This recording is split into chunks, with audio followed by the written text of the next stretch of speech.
Hi, I'm Gary. My wife Robbie and I live in Southern California, Sunset Zone 23, USDA Zone 10A.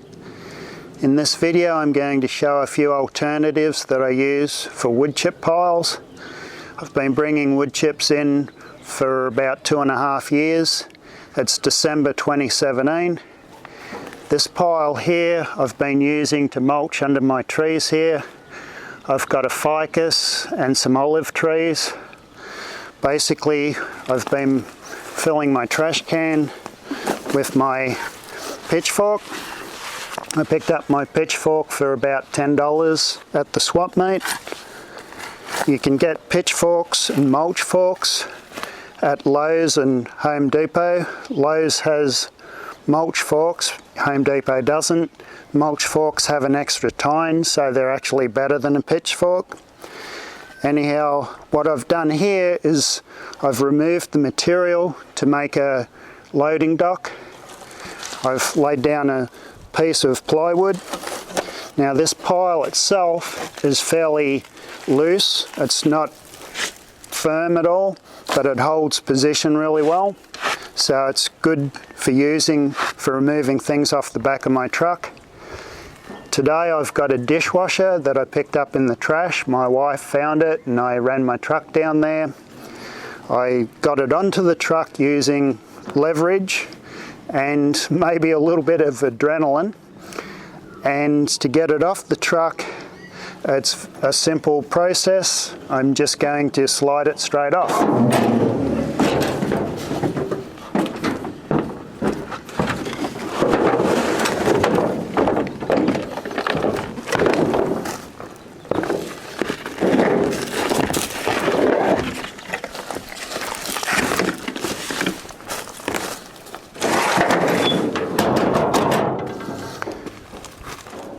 Before I move a dishwasher, I always check and find out where the sharp edges are. They will have sharp edges. I always wear leather gloves to protect myself. And I look underneath the front here. Often you'll find an information packet that'll explain how to remove the sump, and sometimes it'll have information on how to remove the electronics. It's a good idea just to read that over so that, you know, every one of these are different and it'll just make it quicker to strip it down. So I strip it down, all the parts go into a tub. I keep track on them. I don't want anything to go into the wood chips. And once it's stripped down, it's light enough to move around to where I need it. I've used this technique before to remove my hot tub from its original position and place it down in my garden. I loaded my hot tub on the back of my truck. I built a similar loading dock, but I used strips of 2x8. I just slid my hot tub straight off the back. I've now unloaded the dishwasher. This has become a workbench. It's at a good working height. I can walk around it, move around it, and do what I need to do with it. And now I'm going to show you the next pile, which is just down the hill. I'm now standing in front of the other pile of wood chips. I've got probably 3 loads here, and what I've been doing is moving the wood chips from down here up to the top of the retaining wall. I've been filling trash cans and just carrying them up. The reason I'm doing it this way is the hillside behind me I want to stabilize and prevent erosion, and because I've got existing plants up in this section, it's easier to carry some up the hill and push some down the hill. Because of the plants, it's difficult to get past them. Ideally, it would be better to push the wood chips down the hill, but in this section here I can't really get to it. So I've just been carrying some up the hill and pushing some down the hill. This section of the retaining wall is about 8 foot tall, and this ramp's just made it really easy to get to this spot. It also provides another quick access to the rest of the garden. Now I've got a pile there that's about 2 years old. This material here is fresh, and I'm going to take the camera and show you what it looks like behind the 2-year-old pile, and I'll give you some thoughts on, you know, my ideas for that. I'm now standing behind the other pile.